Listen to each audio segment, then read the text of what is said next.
বলছিলাম যে আমি এসেছি 15.5 বছর গোটা দেশ এবং জাতি ফেসিবাদের কবলে পড়ে যে নির্যাতিত হয়েছে সেই নির্যাতিত মানুষের কণ্ঠে। আমি এসেছি 15.5 বছরে যে সমস্ত 25 শিশুরা বাপ হারিয়ে পিতা হারিয়ে এতিম হয়েছে তাদের দুঃখের গল্প শোনা। আমি এসেছি কান্নাউল্লাহ সেই মায়ের চোখ মুছে দেওয়ার জন্য যিনি তার সন্তানকে হারিয়ে প্রতিনিয়ত আল্লাহ দরবারে ফরিয়াদ করে চলছে।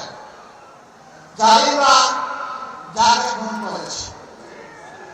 আমি এসেছি সেই মূর্তির জন্য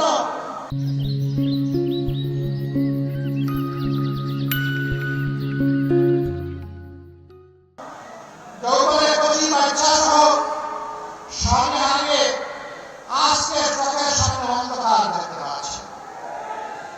আমি তাকে আমার পক্ষ থেকে সংহতি, 10 দলের পক্ষ থেকে সংহতি, সম্মান, শ্রদ্ধা এবং সান্ত্বনা দিতে এসেছি। আমি এসেছি সেই সমস্ত মজলুম মানুষের জন্য। স্বৈরাচারী সরকার শুধুমাত্র তার রাজনৈতিক প্রতিপক্ষ হওয়ার অপরাধে যাদেরকে তাদের ন্যায্য চাকরিটা কেড়ে নিয়েছিল তাদের পক্ষে কথা হবে। মসজিদে ইমাম মুয়াজ্জিনকে গায়েব দিয়ে মসজিদ থেকে বের করে দেওয়া হয়েছিল। তাদের আহ্বানের সাথে আমার কণ্ঠ মিলাতে আমি এখানে এসেছি।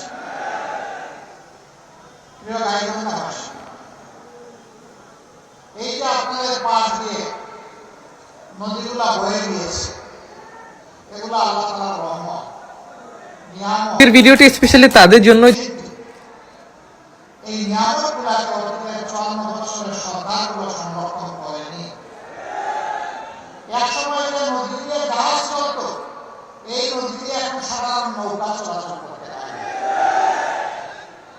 গতকাল ঢাকা থেকে যখন আসছিলাম, নিচের দিকে চেয়ে চেয়ে দেখলাম আর আস্তে আস্তে চোখের কোনায় পানি জমে গেল। নদীর পানি বেঁধে নদীগুলো এখন মরুভূমি, কঙ্কাল হয়ে পড়ে আছে। এই নদীগুলো আল্লাহর দান। 4টা বড় বড় নদী আল্লাহ তাআলা নর্থ বেঙ্গলের মানুষের জন্য নিয়ামত হিসাবে দান করেছিলেন। তিস্তা, দেওয়া, করতোয়া এবং ব্রহ্মপুত্র, সবগুলো নদীর একটি অবস্থা। নদীর অবস্থা হলো শরীরের রক্তনালীর মতো। রক্তনালী দিয়ে যদি রক্ত সঞ্চালন হয়, যে কোনো প্রাণী বা মানুষ বেঁচে থাকবে। কিন্তু যদি রক্তনালী বন্ধ হয়ে যায় তাহলে শরীরের ওই অংশ মারা যাবে। আর ব্রেইনের যদি রক্তনালী বন্ধ হয়ে যায় মানুষটাই মারে। আজকে কার্যত অতীতের সরকারগুলোর উপেক্ষা, উদাসীনতা, অবহেলা গোটা নর্থ বেঙ্গলকে মৃত্যুর দিকে ফেলে দিয়েছে। নদী মরে যাওয়া মানে আমাদের মাটি মরে যাওয়া, আমাদের মাটি মরে যাওয়া মানে আমাদের রিজেক্টের দুয়ার বন্ধ হয়ে যাওয়া। মহান আল্লাহকে ভরসা করে আপনাদেরকে আমরা কথা দিচ্ছি, উত্তরবঙ্গের মানুষের নয়, শুধু বাংলাদেশের আপামর জনতার ভালোবাসা, দোয়া, সমর্থন এবং ভোট নিয়ে আমরা যদি সরকার গঠন করতে পারি তাহলে নর্থ বেঙ্গলে প্রথমে আমাদের দৃষ্টি পড়বে মরা নদীগুলোতে। নদীর জীবন ফিরে আসবে, নর্থ বেঙ্গলের জীবন ফিরে আসবে ইনশাআল্লাহ। আমরা গোটা নর্থ বেঙ্গলকে একটা কৃষিভিত্তিক রাজধানীতে পরিণত করতে চাই। এখানকার মানুষ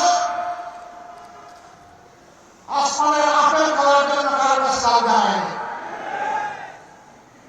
সহজ সরল জীবনযাপন করতে কঠোর পরিশ্রম। তাদেরকে তাদের পরিশ্রমের জায়গাটা তৈরি করে দিতে হবে। হাড় ভাঙা পরিশ্রম করে এখন মাঠে আগের মতো ফসল ফলে না।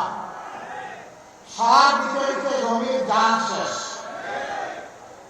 এর মূল কারণ কারণ হচ্ছে ওই যে মিঠা পানির পরশ থেকে স্পর্শ থেকে আমাদের মাটি আমাদের জন্য বঞ্চিত হয়ে পড়েছে। তিস্তা মহাপরিকল্পনার পাশাপাশি নদীগুলোকে জীবন দেওয়ার মহাপরিকল্পনা নেওয়া হবে ইনশাআল্লাহ। আমরা কারো লাল চক্ষুকে ভয় করি না ভাই, আমরা ভয় করি শুধু আল্লাহ রাব্বুল আলামিনকে। কোনো আধিপত্যবাদের ছায়া বাংলাদেশে আমরা দেখতে চাই না। অবশ্যই বিশ্বের সকল সভ্য দেশের সাথে আমরা বন্ধুত্বের সম্পর্ক চাই। আমরা প্রতিবেশীদেরকে আমাদের প্রতিবেশী হিসাবে দেখতে চাই। আমরা কারো উপর খবরদারি করতে চাই না, আর কেউ এসে বাংলাদেশের উপর খবরদারি করুক তাও দেখতে চাই। আমাদের কথা একদম পরিষ্কার। 54 বছর যে শাসন, যে রাজনৈতিক ব্যবস্থা, যে বন্দোবস্ত দেশবাসীকে ফেসিবাদ উপহার দিয়েছে, এই শাসন আমরা দেখতে চাই। আমরা চাই তার আমূল পরিবর্তন।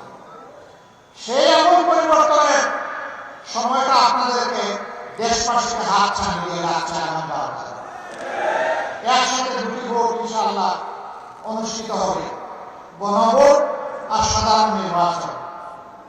আমি বলবো গণভোট সফল হলে সাধারণ নির্বাচন সফল হবে।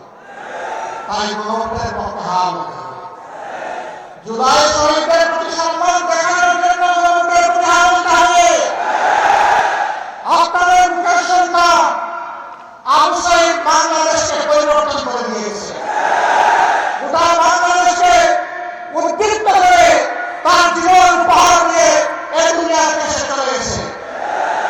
সে আওয়াজ দিয়ে গেছে, বাংলাদেশ তোমাদের হাতের কামটি আর তোমাদের ঘাড়ের পর, হাতের কামটি আমার রক্ত, ঘাড়ের পর আমার লাশ আমি উপহার দিয়ে গেলাম। আমাদের শর্ত বাস্তবায়নে তোমরা শহীদদেরকে ভুলে যেও না। আমরা কথা দিচ্ছি আমরা ভুলে যাব না ইনশাআল্লাহ। ওরা কি চেয়েছিল? ওরা চেয়েছিল একটা দুর্নীতিমুক্ত বাংলাদেশ, একটা বৈষম্যমুক্ত বাংলাদেশ, একটা ন্যায় বিচারের বাংলাদেশ, একটা আধিপত্যবাদ মুক্ত বাংলাদেশ, একটা উন্নয়নের বাংলাদেশ, একটা যুবকদের আকাঙ্ক্ষার বাংলাদেশ। রাস্তায় এনে স্লোগান দিয়েছিল, উই ওয়ান্ট জাস্টিস। বুক পেতে বলেছিল, আমার অধিকার আমাকে দাও, নইলে আমাকে গুলি দাও।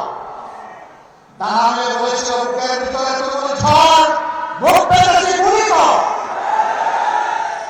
গুলিকে পরোয়া করে না। দেশবাসী, আমরা কি আবু সাঈদ সরকার সঙ্গী শহীদদের কাছে ঋণী নই?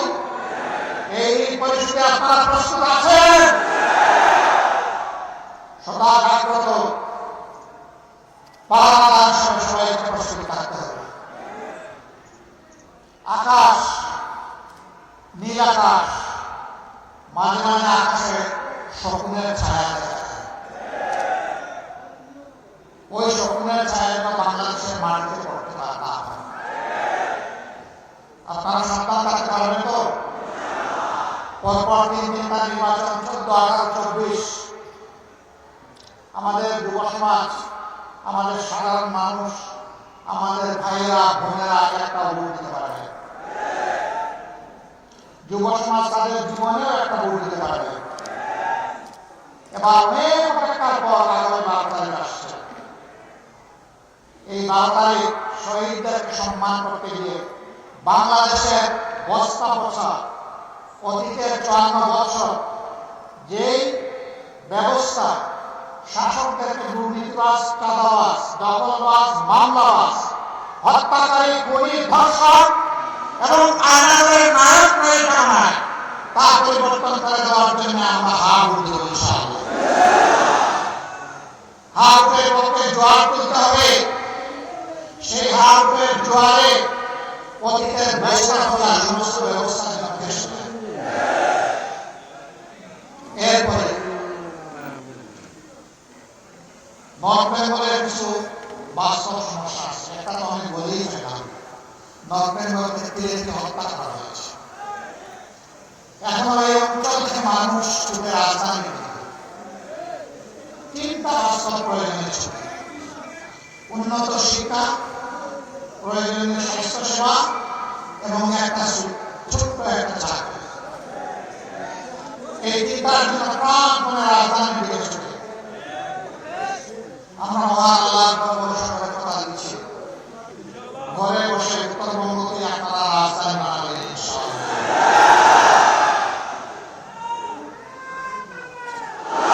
আমরা যুবকদের হাতে আমরা বেকার ভাতা দেওয়া, বেকার ভাতা বেকার তৈরি কারখানায় পরিণত হবে। আমাদের যুবকরা বেকার ভাতা চায় না। আমাদের যুবক যারা আছে তারা তাদের হাতে তাদের ন্যায্য কাজ করছে। আমরা ইনশাআল্লাহ প্রত্যেকটা যুবক যুবতীর হাত আমরা বাংলাদেশের দেশ করার কারিগরের হাতে তুলে দিই।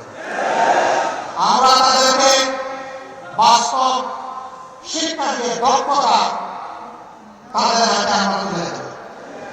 এরপরে গৌরবের সাথে দেশে হোক প্রবাসী হোক সম্মানের সাথে সে আয় রোজগার করবে, চাকরি করবে, ব্যবসা করবে।